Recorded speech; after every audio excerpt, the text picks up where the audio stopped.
The first time I saw her faint, I thought she'd been poisoned. It happened in the mountains of Vedra Prime, a planet where storms roll like waves over endless peaks of ice and stone. I was part of a Terran survey crew sent to chart mineral veins, but a rockslide separated me from the rest. My right arm snapped like dry wood under the crush of boulders. By the time I dragged myself into a shallow cave, my wrist bent in ways it wasn't supposed to. That's where she found me. She wasn't human, slender frame, skin faintly pearlescent under the cold light, and eyes like shards of violet crystal. She wore the robes of someone unused to this terrain, a traveler, maybe even a fugitive. She looked at me with shock and alarm, but not fear. Then I did what every field medic on Earth is trained to do when no other option exists. I gritted my teeth, took hold of my broken arm, and snapped the bones back into alignment with one sickening motion. She gasped, eyes wide, and dropped to the ground in a dead faint. The beginning. When she came to, I was sitting beside her with my splintered arm propped on my knee. My breath still came shallow, sweat beading on my forehead from pain. Her eyes fluttered open, locking onto me again. "You did not die." Her accent twisted the words, but her meaning was clear.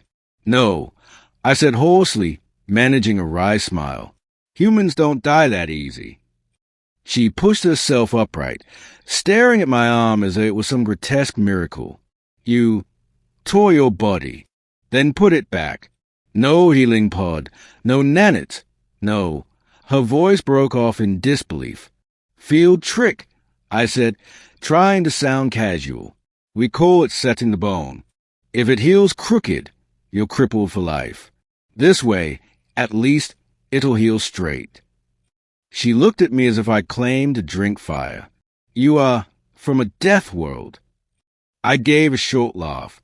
"Some people call Earth that. Yeah." Her name, I would learn later, was Ceylani.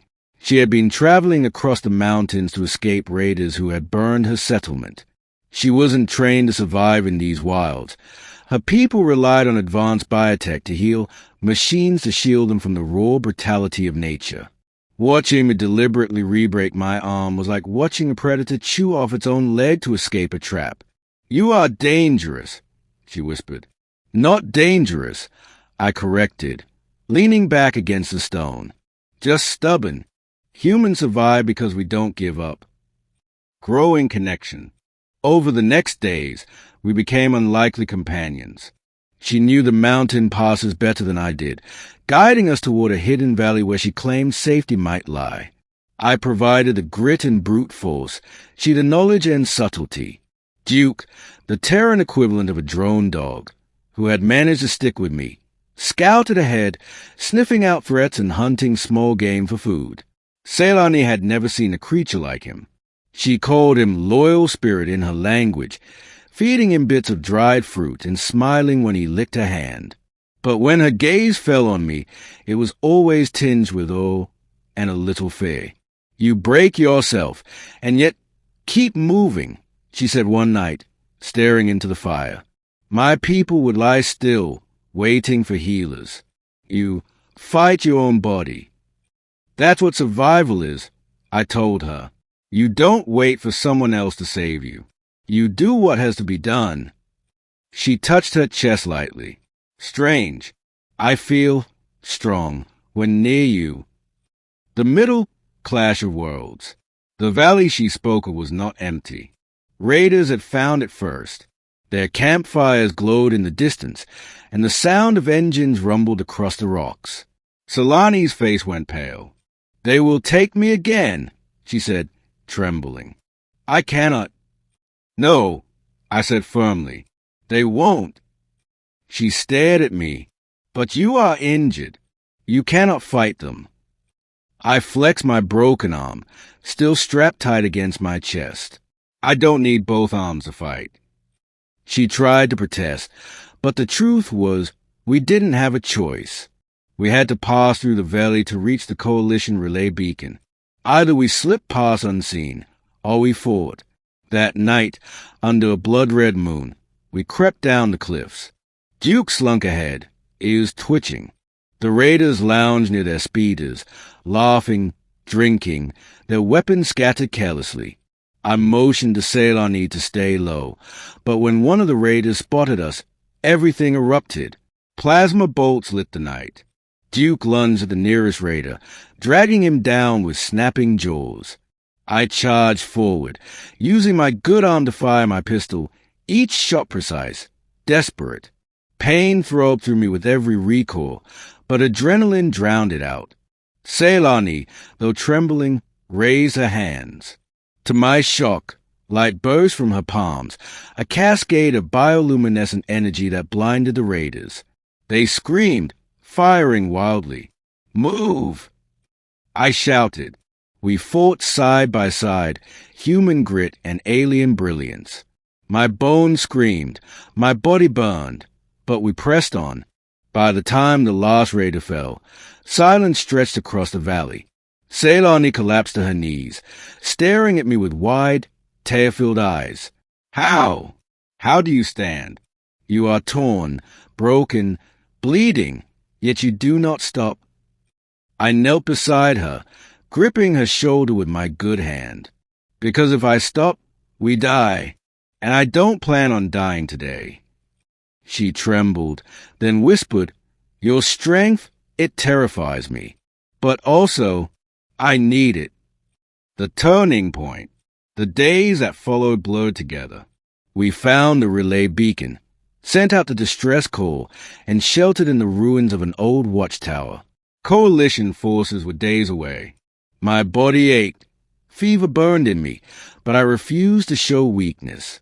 Ceylani cared for me as best she could, using her people's healing salves and strange songs that eased the pain.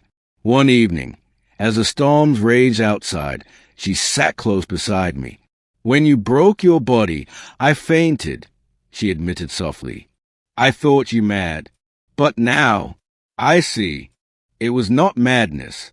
It was courage." I chuckled, though it hurt. Courage, stupidity, they are two sides of the same coin. She reached for my splintered arm, her fingers brushing lightly. "In my people's ways, to bear pain alone is shame. We share it, always, but you," her eyes softened, "you carry it all, for others, even for me, a stranger." Her voice cracked. "Why?" I looked at her, this fragile being who had seen her world burned, who still trembled at the thought of raiders. "Because no one deserves to be left behind. Not you, not anyone." Tears glistened in her violet eyes. She leaned forward, pressing her forehead to mine. Her skin was cool, luminous, her breath trembling. "In my people's bond," she whispered, "this means trust." The ending. Coalition dropships arrived 3 days later. Marines swept the valley, scattering the remnants of the raider band. Medics rushed to me, but when they tried to take Ceylani aside, she clung to my arm fiercely. "He is mine," she said firmly, her voice carrying strength I hadn't heard before. "He saved me. I stay with him." The medics exchanged glances, but I just smiled through the haze of pain. Weeks later, when my arm was finally healed in proper med bays, Ceylani remained by my side. She learned more of Earth's tongue, laughed at Duke's antics, and grew braver with each passing day. But sometimes, when she thought I wasn't looking, her eyes lingered on me, the man who had snapped his bones back into place with grim determination. The memory still made her shiver, but now she understood. To her, it was no longer madness. It was the essence of humanity, the will to survive against all odds, to bear pain for the sake of others.